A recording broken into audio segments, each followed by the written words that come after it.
QHSE, stratégie, tactique ou opérationnelle?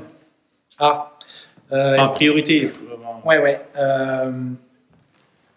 Souvent, ça arrive très souvent quand on est QHSE.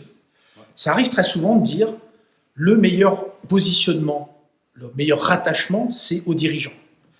Effectivement, c'est un super rattachement parce qu'on est proche de la stratégie, donc on a une aura qui est bien plus importante quand on est rattaché à des dirigeants. Sauf que pour un dirigeant, de rattacher un QHSE à soi, il faut que le QHSE il apporte des éléments qui sont plutôt d'une dimension stratégique pour avoir un intérêt. Si vous demandez le rattachement à votre dirigeant et qu'en fait, en permanence, vous êtes en train d'écrire une procédure, ou vous faites que des procédures dans votre bureau, je veux dire, stratégiquement parlant, c'est pas super passionnant pour un dirigeant. Donc l'idée, c'est de vous donner au travers de cette vidéo au moins un sujet sur lequel, si vous l'abordez d'une certaine façon, il devient stratégique, même deux. Le premier, c'est la majorité d'entre vous, vous avez une veille réglementaire. C'est-à-dire que vous êtes en mesure d'aller régulièrement sur les sites, aller récupérer les textes pour voir ce qui est pour vous, ce qui vous concerne, mettre ça dans votre beau tableau et en gros dire à la fin on est conforme, on n'est pas conforme, etc.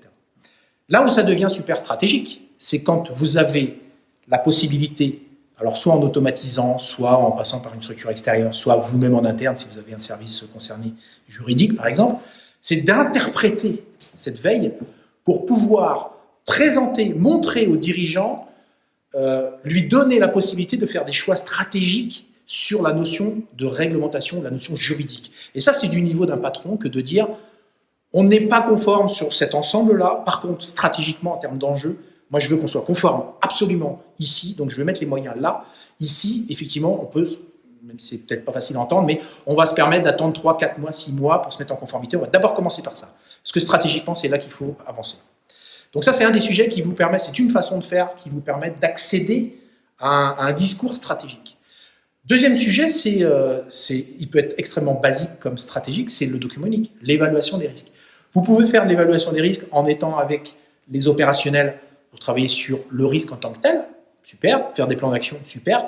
Vous pouvez rendre cet outil stratégique si vous amenez votre dirigeant à comprendre, ou en tout cas à le voir comme un outil structurant pour l'organisation. À partir du moment où ça devient un outil structurant, au même titre qu'un plan stratégique, un plan de développement commercial, un plan de développement client, eh bien, il y a un plan d'action pour améliorer l'ensemble des conditions de vie des personnes de l'entreprise. Ça, c'est des choses qui sont stratégiques pour un patron. Il y a plein d'outils possibles, il y a plein de méthodes, enfin, surtout des outils qui vous permettent soit de le faire en basique, en mode sur une échelle de 0 à 10, il est à 2 en termes de développement, soit vous prenez l'outil et vous réfléchissez à la façon de l'emmener à un niveau stratégique. Et plus vous emmenez les outils à des niveaux stratégiques, plus votre positionnement va être à un niveau stratégique. Documents uniques, fondamentaux, veille réglementaire ou en tout cas maîtrise de la conformité, et puis vous pouvez en choisir plein d'autres. Tous les outils peuvent être transformés en des vrais outils stratégiques qui apportent des leviers d'amélioration de la stratégie. Exactement.